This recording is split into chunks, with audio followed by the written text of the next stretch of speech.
every single groaner out there tuning in for Groan Zone episode number 35. Can you believe it? Just over 4 months and this little show of ours will be a year old. That's a lot of groaning, of which there'll be plenty of soon. Before the show gets moving, I just want to say happy Pride Week or weekend to everyone out there. If you're attending an event, hope you have fun and stay safe. I only just remembered this at the last minute, so my apologies, because I couldn't figure out a way to theme the show around it. Everyone is united, no matter your preference or colour. Take care and enjoy whatever it is you're doing. But anyway, what do we have for you this week? Well, we got all groany with my Groan 3-piece of the week. We dip our toes in the waters of creepiness and unluckiness. And along the way, one groan out there gets their groan read out during the show, as well as possibly have a hero or a zero or both of the week. We will see later. And our game lineup this week falls to the 5-pound countdown and mythical or legendary, our most recent game. Anyway, without further ado, let's get to it, starting with my Groan 3-piece. Groan number 1. People who mock others for not being their version of normal. Now, this doesn't just have to be about gender, sexuality, or anything else, but it could be about a disfigurement or anything else really. Our current PM is a prime example of what not to do, as he was allegedly caught on video mocking trans women. Now, you may or may not disagree with this, everyone's entitled to their own views. It's a sad state of affairs when someone that high up cannot shut their gob. Groan 2. People who walk barefoot on the dirty concrete. This really bugs me because they could be walking through anything, especially on a night out, or cut their feet on something, yet they appear to not give a flying toss. Ugh! Icky! Groan 3.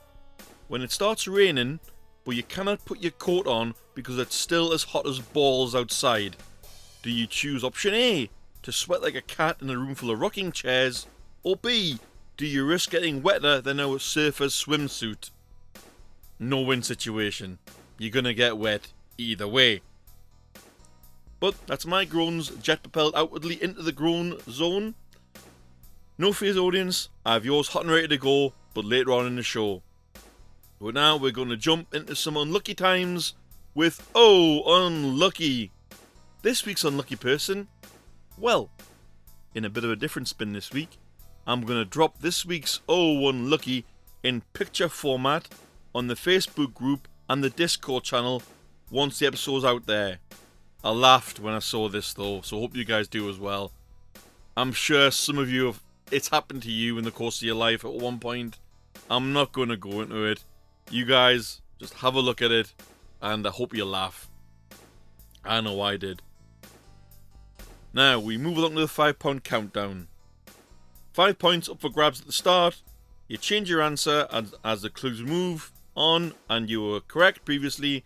That means you don't get those points unless you change again further down the line to the right answer. However, let us carry on. It begins.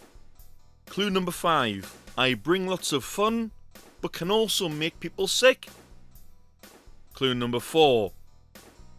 Why am I reading clue number 4 already? I'm not giving people a chance to answer. Anyone playing along live? Take a second. Have a little think. Pop your answers down. Anyone listen after the fact? Pause at your leisure. Unpause me again. Then answer. And see if you get the points later on. A little bit longer for anyone playing along live. Oh, anyone type in there? And moving on. Clue number 4. Now we're going to do clue number 4. To enter me, you'll need a ticket. Clean answers only, please.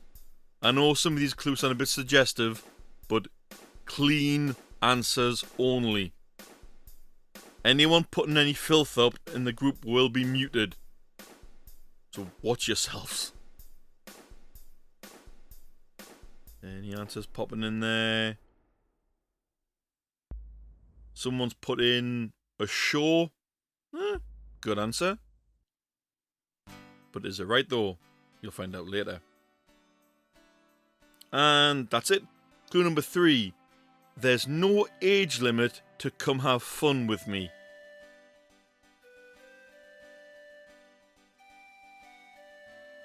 So yeah, people are thinking someone's put in film. Is that the same as show? Maybe, maybe not. And moving on. Clue number 2. Bring your money because it's not just the attractions that are expensive with me. Oh, I've got people really thinking now. Everyone's just fallen silent. Oh. And moving on. Clue number 1. Most countries have their own version of me.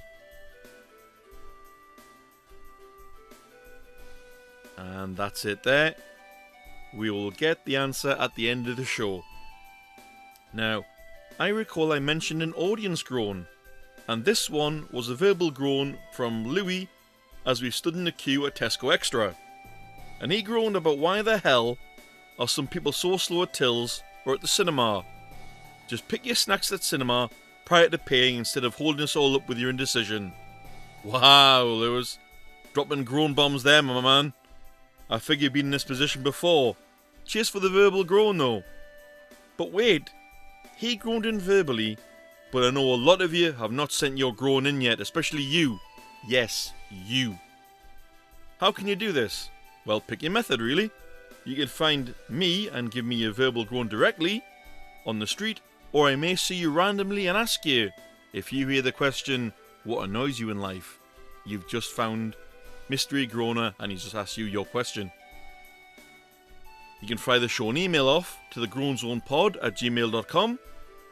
You can find me directly on Facebook under the moniker of Mystery Groaner, or you can find the Groan Zone podcast on Facebook groups.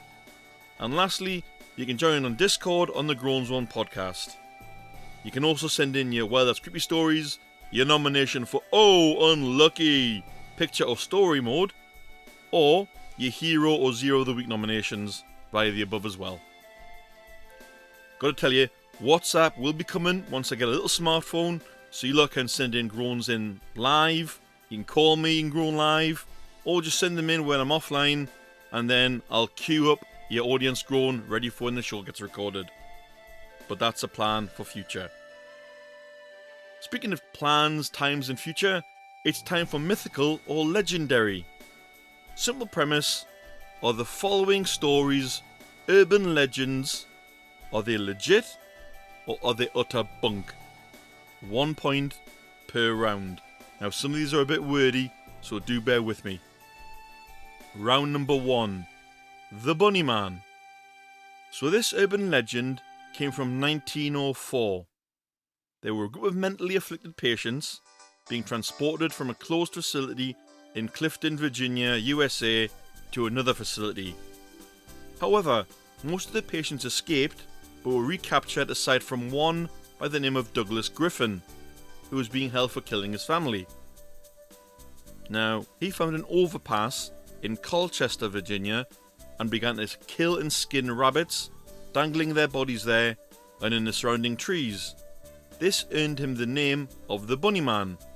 However, he went up a level one day when they found a human victim hanging in the same way as the bunnies from the overpass. Not long after this though, the authorities cornered him, but in his efforts to escape, he was hit and killed by a train. The locals of the area still say to this day there's an eerie vibe from the area. Someone's wrote, sounds fun, must be true. Okay, I'm guessing they're saying legendary.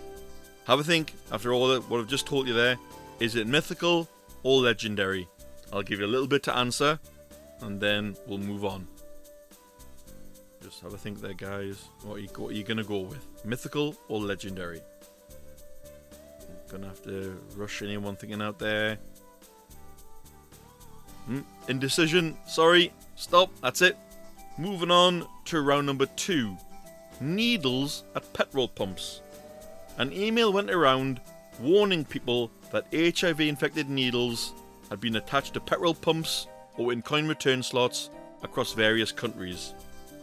This was in the 90s to the 2000s. The goal was to infect people with a deadly disease. Is this mythical or legendary? Both the email and the event. Have a think, guys. What are you going to go with? Ooh, answer popped in there. Ooh, let's have a look. What they're thinking, what they're saying. They've gone for mythical. Okay, interesting. So the same person as before who said legendary has gone mythical this time. Alright.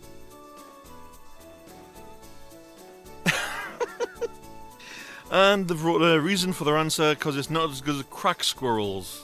Okay, I'm not sure I want to know what a crack squirrel is, but I imagine it's an animal that's so doped up it's just completely nuts. No pun intended. We'll come back to this later. Answers all in, that's it.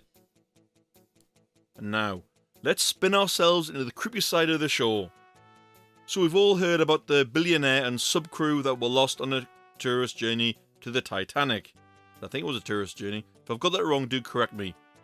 The wreckage has been found, but what gets me is what was the banging that was discussed earlier in the week? The whole circumstances to these people losing their lives is just a whole other level of, well, that's creepy to me. Can you imagine being in a situation, being that far down in a submarine, well, a tourist submarine that clearly was not fit for purpose? Horrible way to go. Someone says it could have been bits of the sub hitting each other in the current. Could be, could have been, but a horrible way to go. Anyway, moving on quickly with Zero of the Week. And I literally, just before the show, read about this guy today. Allegedly, a man has been accused in Plymouth, UK of doing a dine and dash. Now this guy is a total wally.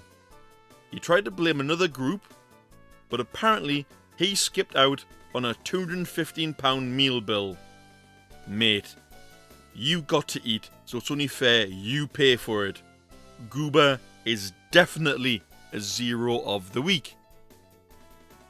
Now Groaners, let us see if you scored points this week. Those that joined in later on in the show, sorry but you missed the £5 countdown, so you're going to get the answer anyway. If you don't want to know what the answer is, stick your fingers in your ears, and then you can play once the show gets published. The answer is amusement park or fun fair. Now, for mythical or legendary, round 1. The Bunny Man. Was he a myth or was he legendary? Mythical. Clifton, Virginia, USA had never had a mental health facility, so the entire story was fabricated. So anyone who picked myth, sorry, you got no points. Round 2. Needles at petrol pumps. Was this mythical or legendary? Mythical. The email was a hoax designed to prey on people's fear of HIV, and there were no instances of infection at petrol pumps ever been reported. So both the event and the email completely fabricated. So that's 2 myths this week. Anyone who fell for it, sorry, you didn't get any points. Anyone who got it right, well done. Hopefully you got some points. If not, you can try again with next week's Groan Zone. Speaking of next week, I'll see you then, guys. Bye bye all.